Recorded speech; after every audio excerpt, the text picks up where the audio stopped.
वह हमें आशीष देता है। हम जाते हैं मत्ती में, नए नियम में। इसमें वचन जो है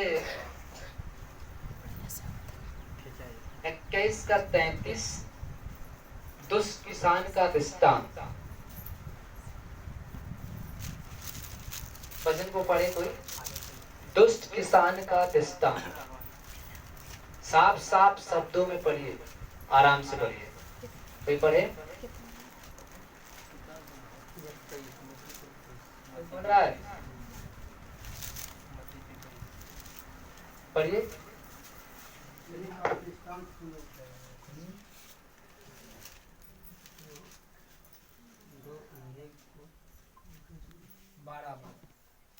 उसमें रस कुंड खोदा और गुम्मट बनाया। किसानों को उसका ठेका देकर परदेश चला गया। हालेलुया, हालेलुया, हालेलुया, और जब फल का समय आया, हालेलुया, हालेलुया, धन्यवाद प्रभु यीशु, धन्यवाद प्रभु यीशु। के दासों को पकड़ के उसे पीटा, किसी को मार डाला, किसी पर पथराव किया। फिर उसने पहलों से अधिक और दासों को भेजा और उन्होंने वैसे ही या अंत में उसने अपने पुत्र को उसके पास यह सोच के भेजा कि मेरे पुत्र का आदर करेंगे। परंतु किसानों ने पुत्र को देखकर आपस में कहा, यह तो वारिस है, आओ इसे हम मार डालें। Hallelujah, hallelujah, hallelujah, hallelujah. धन्यवाद प्रभु यीशु, धन्यवाद परमता परमेश्वर। धन्यवाद परमता। इसकी मिरास ले ले। अतः उन्होंने उसे पकड़ा और दाग की बारी में दाग उसे क्या किया? मार डाला। और दाग की बारी में पकड़ा, उसे क्या किया?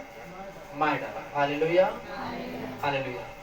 इसलिए जब दाग की बारी का स्वामी आएगा तो उन किसानों के साथ क्या करेगा?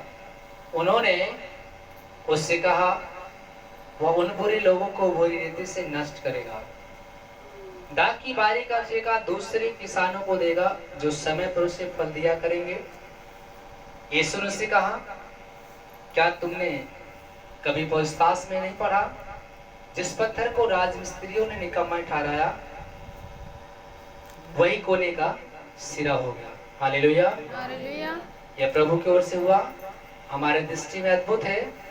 इसलिए मैं तुमसे कहता हूँ कि परमेश्वर का राज तुमसे ले लिया जाएगा और ऐसी जाति को जो उसका फल लाए दिया जाएगा। जो इस पत्थर पे गिरेगा वो चकनाचूर हो जाएगा, पर जिस पर वह गिरेगा उसे पीस डालेगा। प्रधान याजक और फरीसी उससे उसके दृष्टांतों में सुनकर समझ गए कि वह उनके विषय में कहता है, और उन्होंने उसे पकड़ना चाहा, परंतु उन लोगों से डर गए क्योंकि वे उसे भविष्यवक्ता मानते थे। Hallelujah, hallelujah. बाइबल में लिखा कि दुष्ट किसानों का दृष्टांत। जब एक मालिक ने अपने बाग को लगाया, अब बाग को लगाने के लिए कहां चला गया? लगाकर परदेश चला गया और किसानों से कहा कि इसमें जो भी फल लगेंगे अपना हिस्सा अपना लेना और मेरा हिस्सा मुझे देना। हालेलुया। लेकिन जब मालिक ने वहां से अपना फल के समय अपने दासों को भेजा तो दुष्ट किसानों ने क्या किया? उसे मारा, पीटा, छूचा हाथ लौटा दिया, बोला चल भाग, क्या तू हिस्सा लेने आया? हालेलुया। जैसे आज हम सारे लोग परमेश्वर की महिमा से अन्न उपजाते हैं। धूप निकालने वाला परमेश्वर है, बारिश देने वाला परमेश्वर है, हवा देने वाला क्या? परमेश्वर है। अगर सूखा पड़ जाए तो क्या लोग अनाज पैदा कर पाएंगे? नहीं। अगर बारिश परमेश्वर न दे तो क्या लोग फसल पैदा कर पाएंगे? नहीं। Hallelujah, hallelujah. वैसे ही परमेश्वर ने कहा कि मैंने बाग लगाया, किसानों को दिया, लेकिन मैंने दासों को हिस्सा लेने के लिए भेजा। लेकिन दुष्ट किसानों ने क्या किया? उसे पीटा, छूचे हाथ लौटा दिया, बोला चल भाग, हिस्सा लेने आया। हालेलुया। फिर उसने 2 से 4 लोग को भेजा, उन्होंने क्या किया? उसे पीटा, छूचे हाथ लौटा दिया, बोला भाग, क्या हिस्सा लेने आया है? Hallelujah, hallelujah. अब उसने कहा मैं क्या करूं? अब मैं अपने प्रिय अपने पुत्र को भेजूंगा। हो सकता है कि मेरा पुत्र जाए तो मेरे पुत्र को पहचाने और मेरा हिस्सा मुझे दे देंगे। हालेलुया। और दुष्ट किसान ने क्या किया? सोचा, ओ इसका तो मालिक का बेटा है, अगर हम इसे मार दें तो सारी मीरास मेरी हो जाएगी। आज जैसे बहुत सारे लोग देखते हैं, किसी के पास प्रॉपर्टी है, जमीन है, जायदाद है, सोचते हैं कि मैं हिस्सा ज्यादा ले लूं। लेकिन परमेश्वर का तो मैं न्याय हूं, अन्याय नहीं है। जब दुष्ट किसानों ने कहा कि ये तो मालिक का बेटा है, अगर हम इस मालिक के बेटे को मान दें तो सारा प्राप्ति मेरे नाम से हो जाए, और तुरंत उसने क्या किया, बारीक मारा और सिकाड़ दिया। दुष्ट किसान ने सोचा, जब मालिक ने सोचा अब क्या करूं, अब तो मेरे दास की भी नहीं हिस्सा दिया, दूसरों को दास को भेजा, वो भी हिस्सा नहीं दिया उसका, लेकिन अब मैं अपने पुत्र को भी भेजा, उसको भी लोगों ने नहीं दिया, बल्कि उसके बदले मार दिया, हिस्सा भी नहीं दिया। Hallelujah, hallelujah, hallelujah. धन्यवाद प्रभु यीशु, धन्यवाद प्रभु धन्यवाद परमपिता परमेश्वर। धन्यवाद परमपिता परमेश्वर। तो उसने क्या किया मालूम है, आया मालिक जब आया तो उसने दुष्ट किसानों को क्या किया, खूब पीटा, खूब मारा और अपनी बात ले लिया, जिसका बात था वो ले लिया, और दुष्ट किसानों को छूचे हाथ भगा दिया। बोले चल भाग, क्योंकि तूने मेरे बाग की रखवाली सही नहीं किया और बल्कि हिस्सा भी नहीं दिया, लेकिन मेरे लोगों को तूने मार के भगा दिया। Hallelujah, hallelujah. वैसे ही प्रभु कहता है कि यीशु मसीह, बाइबल में लिखा है यूहन्ना रचित सुसमाचार अध्याय 3:16 में प्रभु कहता है कि पिता ने जगत वालों से ऐसा प्यार किया, एकलौते पुत्र दे दिया, यीशु को जो विश्वास करता है वो नाश नहीं होता है, अनंत जीवन पाता है और बहुतायत जीवन पाता है। तो हमारा पिता पूरे संसार से प्यार किया है, एक लोग से नहीं, एक जाति से नहीं, पूरी जाति से प्यार किया, इसलिए अपने एकलौता पुत्र को दे दिया। वह एकलौता पुत्र किसका है, परमेश्वर।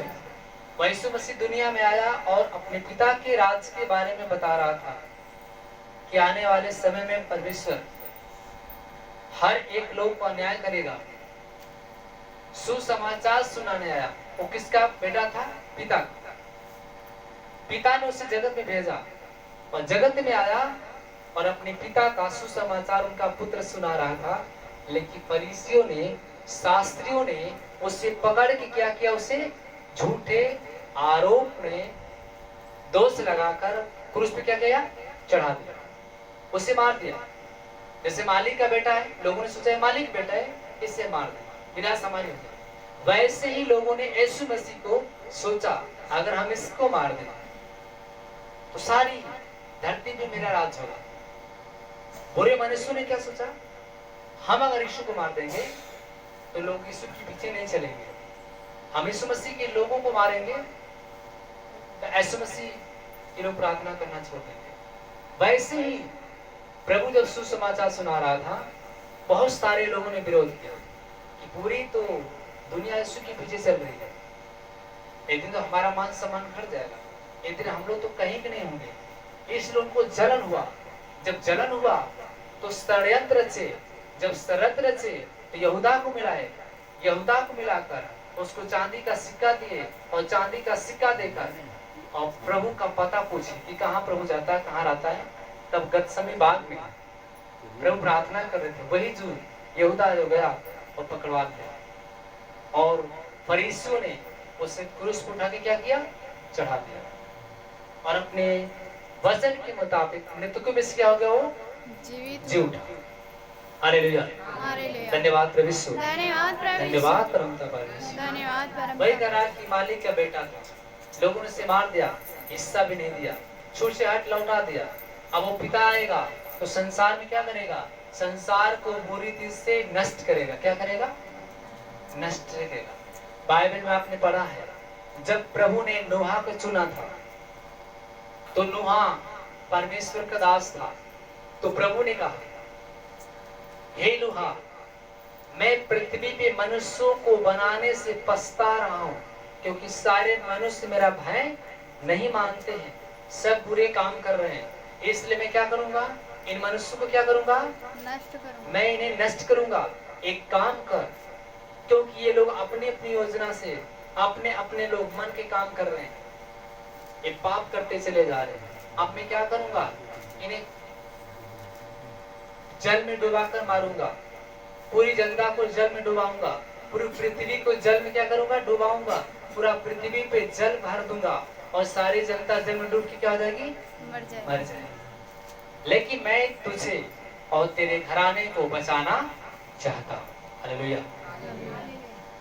प्रभु ने नूहा को चुना और नूहा ने क्या बनाया, एक बहुत बड़ी जहाज। और जहाज में प्रभु ने कहा कि तू खिड़कियां बना लेना, बहुत लंबी जहाज बनाना गोबेल वृक्ष का, उसमें हर जाति के नर और मादा, पशु पंछियां जीव जंतु सब ले लेना, दो दो जोड़े, ताकि पृथ्वी जब जल प्रलय हो जाए तो बाद में जब उस बचे तो वही जाति उससे सारी जाति बढ़ती जाएगी। नूहा ने जहाज बनाया, सारी जातियों का नर मादा पशु पंछियां लिया, और उस समय जब सारे चीज तैयार हो गया, जहाज बन गई, इसके बाद प्रभु ने आकाश से वर्षा बरसाया और 40 दिन 40 रात मूसलाधार बारिश किया और पूरी जनता जल में डूबकर मर गई। और प्रभु ने नूहा के बच्चों को, उनके बहू को, उनके बेटा को, उनके बेटिया को क्या किया, बचा कर रखा। Hallelujah, hallelujah. प्रभु ने नूहा को, उसकी बेटी को, उसकी बेटी को क्या किया, बचाया।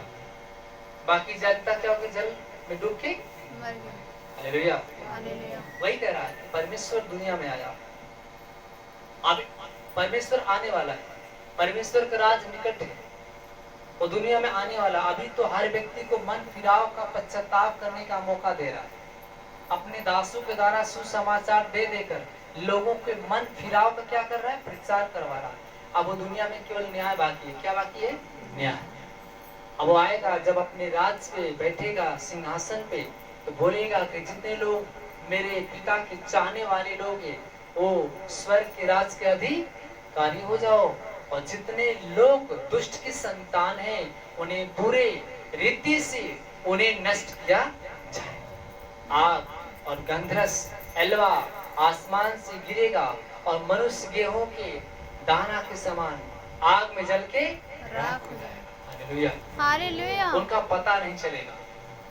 इसलिए परमेश्वर का भय मानो, हमेशा परमेश्वर के पास आओ, नहीं तो जब परमेश्वर की नरक की आग जब उतरेगी तो क्या करेगी, हर इंसान को जला के राख राख कर करेगा। देगी। Hallelujah, hallelujah. धन्यवाद प्रभु यीशु, धन्यवाद प्रभु यीशु।